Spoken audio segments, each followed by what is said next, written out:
This program is designed and produced by the community with the support of TVCOGECO.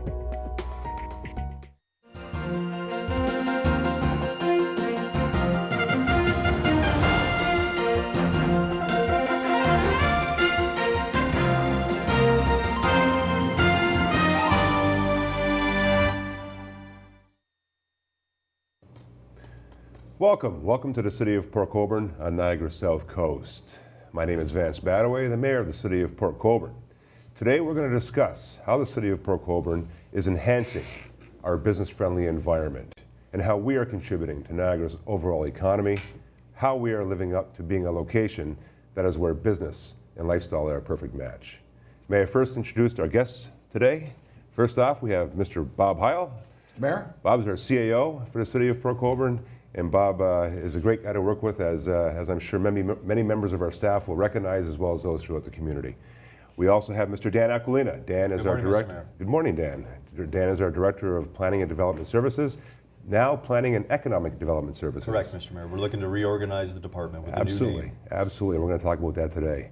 And Evan Och. Evan is new to the organization. Well, not so new. He's been with Economic Development in the past, but as well with Planning and Development Services, and now just newly named the Economic Development Officer. Evan, great to have you out. Thank you, Mr. Mayor. And congratulations. Thank you. Job well done. So folks, how is Port Colborne becoming a business or more of a business-friendly community, also injecting a lot of what we're doing and the strengths that Port Colborne has to offer into the overall Niagara economy? Dan, I'm going to start off with you. You've been very much entrenched with a lot of the different initiatives that we've been working on for the past few years.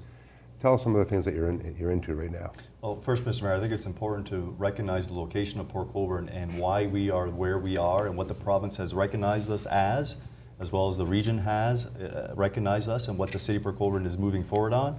Under the Places to Grow plan, we are recognized as an economic gateway center. Also, we're recognized as a major port within the Places to Grow plan. Taking advantage because we are located along the waterfront and importantly along the Welland Canal, being a highway corridor. All of our major highways run through Port Colborne. We're looking to strengthen that, actually expanding to actually link our lands to the transportation corridors. We have rail service, as I mentioned, we have water, and we have roads. We are truly multimodal. Because of our location and because of the provinces recognizing that and the region and the city, we actually have 5 community improvement plans that recognize and actually promote redevelopment and new development opportunities within the City of Port Colborne. So we have six CIPs, correct, including the Gateway, and 5 locally. Now let's stick to the Gateway. The Gateway designation by the province recognizes the City of Port Colborne as a port, one of only 3 ports in the province of Ontario recognized by the province of Ontario. Correct.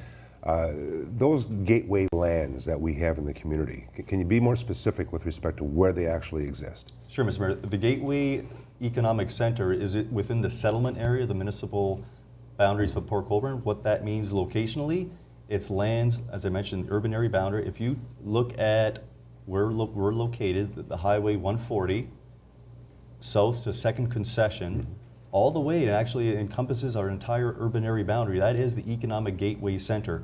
The region and the city have actually located about 100 acres plus lands that would be part of the Economic Gateway Center that are available for industrial purposes. And attached to the Welland Canal, right adjacent to the Welland Canal, right on the Welland Canal, as well as with short line leading to mainline rail, and of course with that said as well on a major roadway, by the way, that's going to be expanded in the next 3 years, that will hook or link the Peace Bridge right to those lands, a 4-lane highway, and of course taking advantage of the 406 to the north as well. Correct. And the other property, Mr. Mayor, you have to take in consideration, there's also rural employment lands, that if you take all the rural lands that are outside the urban service boundary, you're looking at, when you combine the urban lands that we're looking to service, you have over 1,000 acres of available lands to do business on. And that includes not only the City of Port Colborne, but also the City of Welland. So basically you have an economic corridor between East Main and Port Colborne to East Main and the City of Welland. Yes, important though, Mr. Mayor, in the City of Port Colborne, there's 1,000 acres. City of Welland, they're looking at lands within their jurisdiction. But that is all, they're also identified as an economic gateway center. as well. Yes, yes. Yeah, just a great economic zone. Now, Bob, with respect to the servicing of these lands, some of the lands, especially to the south, which lead up to Lake Erie, which is our port, our existing port, in terms of servicing, where are we standing now?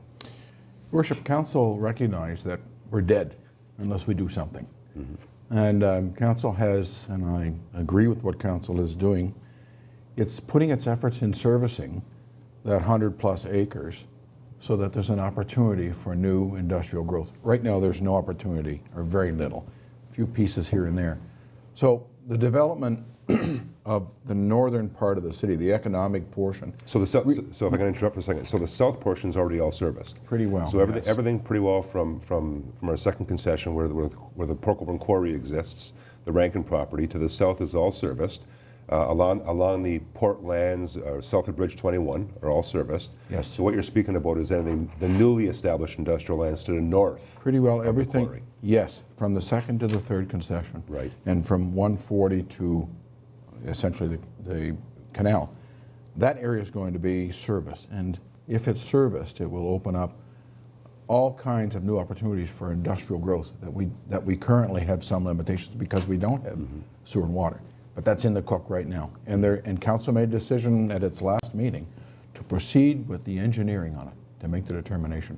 So we should have shovel-ready work here shortly. So for those investors that are looking at coming into Niagara, we have now over 1,000 acres of newly established industrial lands that exist alongside the Welland Canal that have short line rail leading to main line rail right through the middle of it on a major roadway. Exactly. A roadway that, by the way, is going to be expanded in the future to a 4-lane highway connecting the Peace Bridge to those 1,000 acres of newly established industrial lands, as well as the already serviced lands to the south, and then the future servicing of those lands. Evan, let's talk about now the next layer. We've talked about the lands. Now the next layer with respect to the incentives, starting from the federal incentives, the foreign trade zone incentives, on down to the gateway incentives, as Dan has alluded to, as well as the CIPs. Yes, thank you, Mr. Mayor. The federal government, starting at the highest level, the federal government has a full suite of incentives available. These would include foreign trade zone incentives, the opportunity to operate your industrial facility essentially as a free port or as a foreign trade zone. In Canada, they don't have to be geographically located in specific areas. They can be, these programs can be utilized almost anywhere in Canada. And that's a great point, because a lot of people are under the misunderstanding that you have to be dedicated or designated as a foreign trade zone to take advantage of a lot of these foreign trade zone incentives. So in fact, even though we're not yet designated as a foreign trade zone, we can still take advantage of a whole suite of incentives that they would otherwise provide. Absolutely, absolutely. And then the federal government also operates the Southern Ontario Development Program, which offers, again, a whole range of incentives targeted to different industrial sectors. And these can be anything from loan guarantees to direct cash incentives for job creation. Moving down to the province, the province of Ontario also has a Southern Ontario Development Fund, which again offers everything from loans to direct cash incentives for job creation or business retention as well. And then this is in addition to various smaller but still highly targeted funding opportunities available through various provincial ministries, whether it's the Ministry of Economic Development or the Ministry of Agriculture.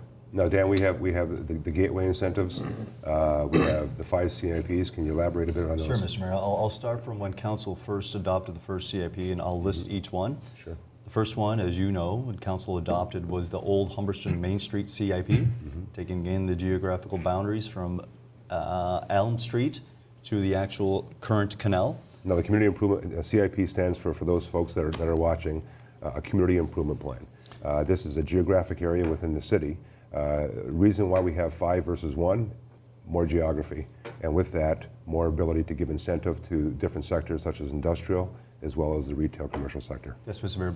going back to 1978, the city at that time recognized what areas should be redeveloped, what areas need a tad of improvement to spruce up the area, to encourage private investment, to encourage public investment, to spruce up the area and to leverage some commitment and actually have the private industry see that the municipality is wanting to improve the area. So Old Humberston Main Street CIP, $5.6 million invested into that area. Yes, Mr. Mayor. On top of that, giving incentives to the folks that are investing in that area for facade improvements and things like that. Sure, Mr. Mayor. There's a whole slew of incentive programs in the Old Humberston CIP, 10 of them to be exact.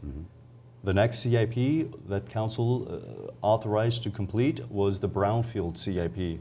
Again, taking advantage of underutilized, dirty properties to bring them back into productivity. Again, to encourage private investment to gain confidence in the municipality to expand or locate a new business. And so important because there's been so much investment in the past on those properties with respect to servicing those properties, water, wastewater, road, and then the list goes on, which is now not being taken advantage of. So to return to a return on that investment, is it just prudent for us to actually bring those properties back into productivity? Sure, Mr. Mayor. That CIP also offers tax increment financing to help individuals. Now what's that mean? Mr. Mayor, it means that if you redevelop the property, there's an assessment based on your redevelopment. Under the program, you would then not have to pay a full freight 100% of taxes. You would be allowed or enabling only paying a portion of the taxes payable to the city of Port Colborne. So if in fact you take on a piece of property that's assessed at $5,000 and the development is going to bring it up to $20,000, you're actually giving back that $15,000. You're not paying a full 100% taxes. Over 10 years, it drops down. And at the end of those 10 years, then you're paying the full 100% of those taxes. Right. The next CIP was the the downtown CBD CIP. That is our current downtown. Clarence Street, West Street, King Street, Charlotte Street area. Yes. Again, a whole suite of incentive programs. A lot of people have taken advantage of the programs, and council actually has monies in their budget to help the incentives to be put in place. There's $50,000 put in place, Mr. Mayor, and through all our CIPs, all those monies are expended. And you got to remember, the region of Niagara matches the $50,000. So there's really $100,000 potentially. The region doesn't have all the same programs that they recognize that we do. Take last year, for example, there was $87,000 spent with throughout all the CIPs.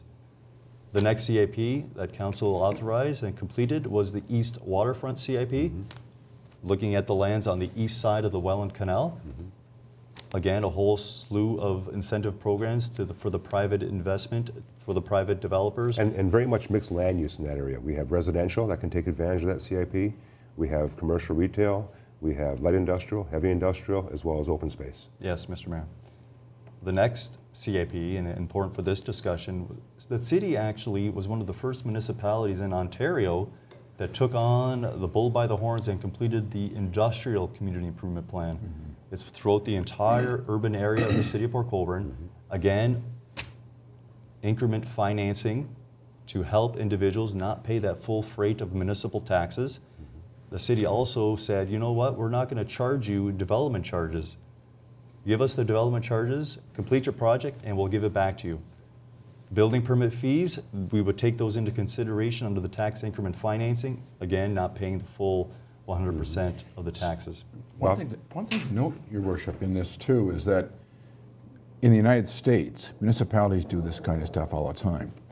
And I've got to give credit to City Council because it jumped in and said, how can we provide the same kind or similar or better incentives here in Ontario? And where Mr. Aquilinas mentioned that we're one of the few, we are one of the few. Windsor had done some of it, but not like Port Colborne. Port Colborne's in it right up to its neck in trying to provide as much incentive as it possibly can within the law. Outside of the CIP, it's against the law. But the policies that council has adopted that are approved, that meet the qualifiers of the provincial legislation, so they do say you can do this legally and provide support for economic growth in the city. It's really unique, and I think everybody needs to commend City Council for moving in this direction. Well, I think as well, a lot of accommodation or appreciation has to also go to upper levels of government. When you look at the federal government offering those incentives through the foreign trade zone environment, when you look at the provincial government actually implementing the Places to Grow Act, which then designated us as a gateway center, which then gave us the ability to offer those incentives, it really makes the city of Port Colborne more competitive globally. One of the things we always hear, guys, and you guys hear it all the time, what can you do for me? Whether the companies from Asia, from Germany, parts of the States, even Canada, you know, I can get this here. I can get this in Kentucky. I can get this in Asia or Germany. How can you compare, or how can you compete against that?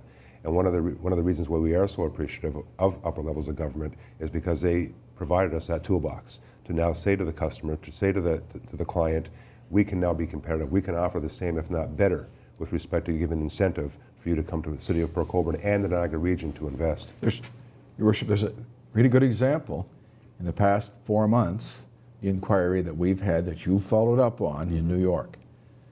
I can't give the details in it, of course, but the fact is what council is offering and what it's provided in the way of opportunity is being recognized globally. It clearly is. We're going to be meeting with some people from Europe. It is an exciting time with the things as they come together, and it doesn't happen overnight. It takes time. You know, the servicing is going to take some time, but that could be coincidental with when the building opens, the services can be there. It's all falling into place. It's just an exciting economic time for the city. And as well, we have to give a lot of credit to the actual private sector themselves. Absolutely. One of the things that I often witness in our community, there every day, dealing with these folks every day, as well as sporadically throughout the region, but mostly in my community or in our community, is how hard these folks are working to diversify, to make themselves available to their markets. And thus we've seen, and hence we've seen, a lot of expansion, especially within the steel and metal fabricating and manufacturing sector. We've seen a great deal of expansion in the biofood sector, such as Young Bunzlauer and Ingredion, and of course the food processing sector with Pinty's. We've seen a great deal Mr. Mayor, having to do with that as well. When you look at the downturn of the economy throughout the province and throughout the region, a lot of industries weren't doing much. In the city of Port Colborne, all of our industries were actually expanding.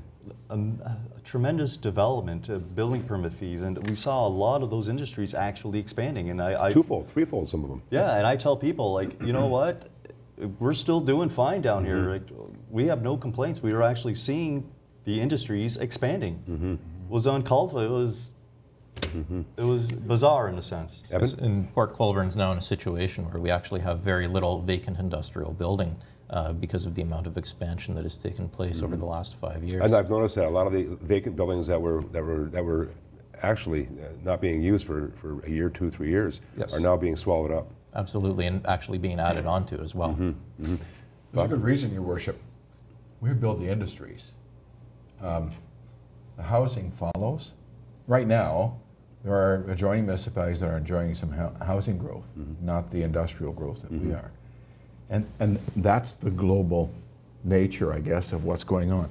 We're building the place to work, and somebody else is building the house. So it really is a truly global expansion here in this region as a result of the policies of the region, policies of the province, and the policy of the council. And of course, the hard work by the private sector. When you look at Thurston, for example, Thurston Machine almost tripled its size, Oscom almost tripling its size, JTL almost doubling its size, and the list goes on. A lot of credit has to be given to those folks for really working hard within their sector and making it happen. You mentioned a good point, people. We have a few, Dan, we have a few plans of subdivision on the go right now. We have a 900-unit subdivision on the west side.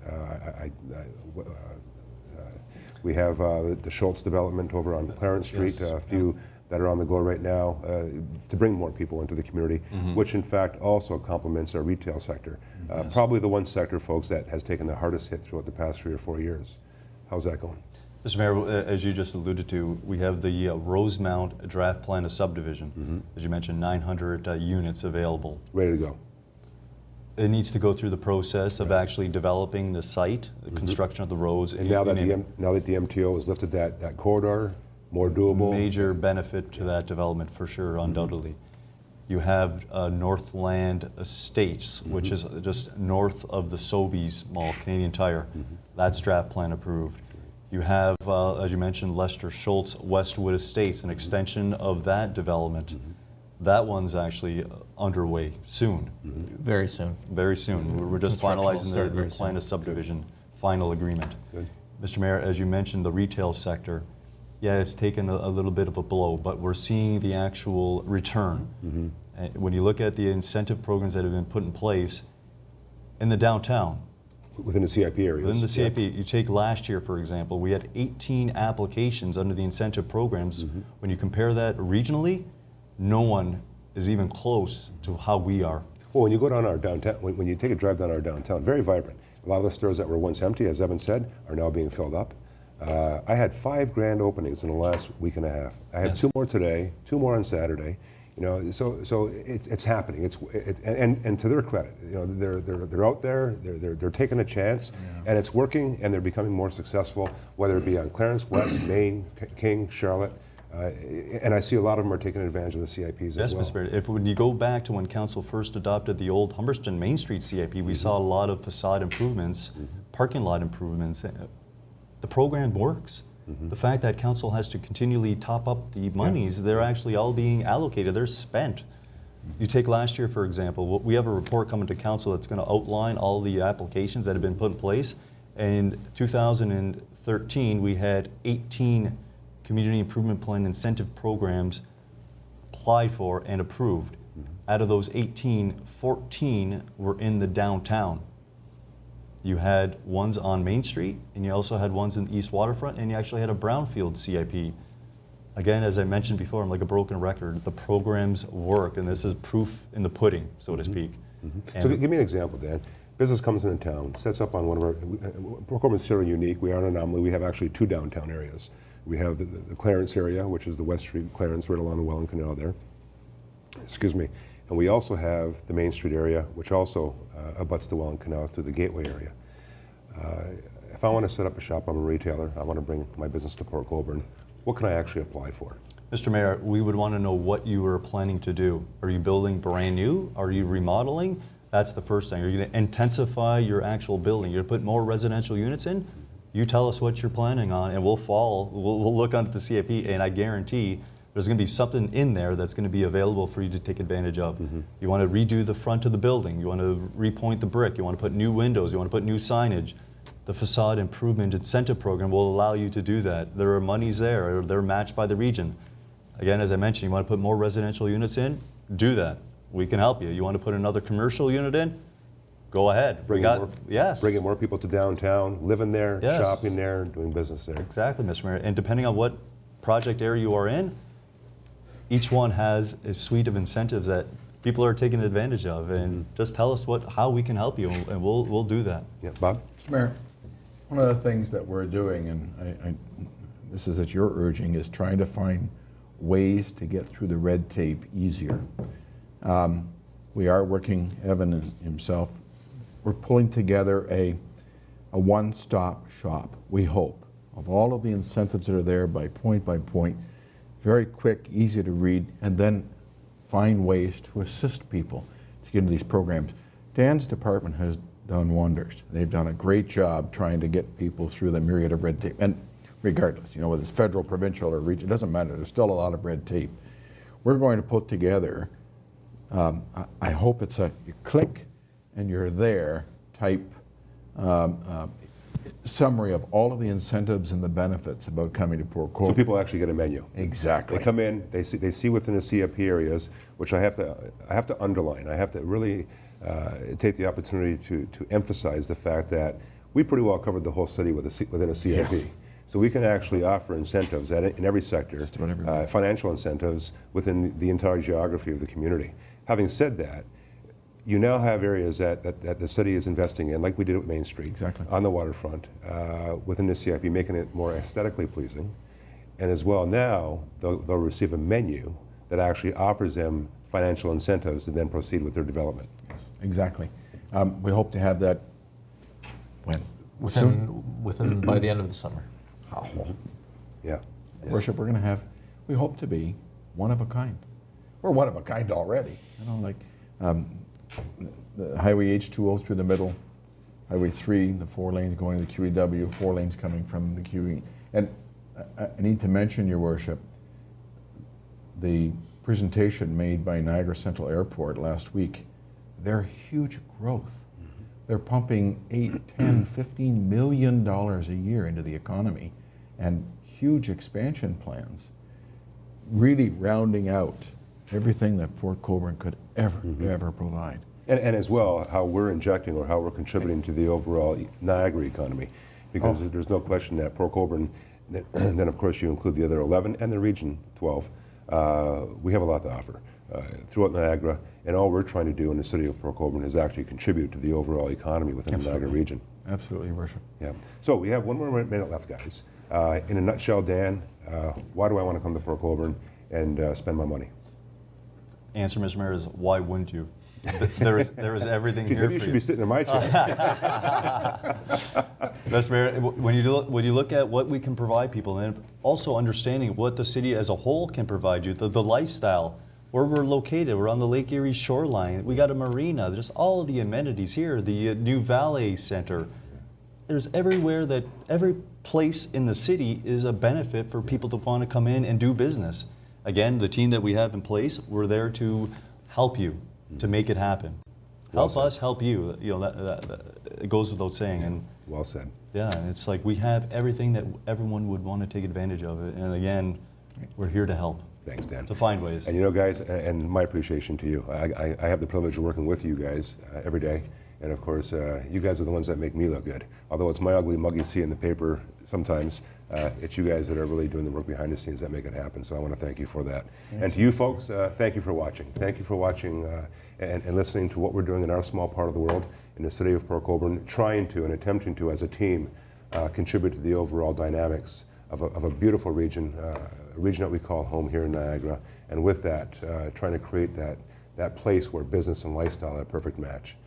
Please join us again. We will be having another show very shortly, and we're going to be talking more about the how.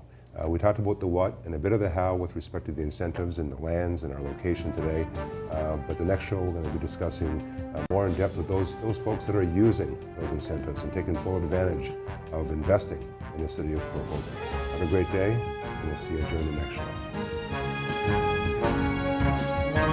show.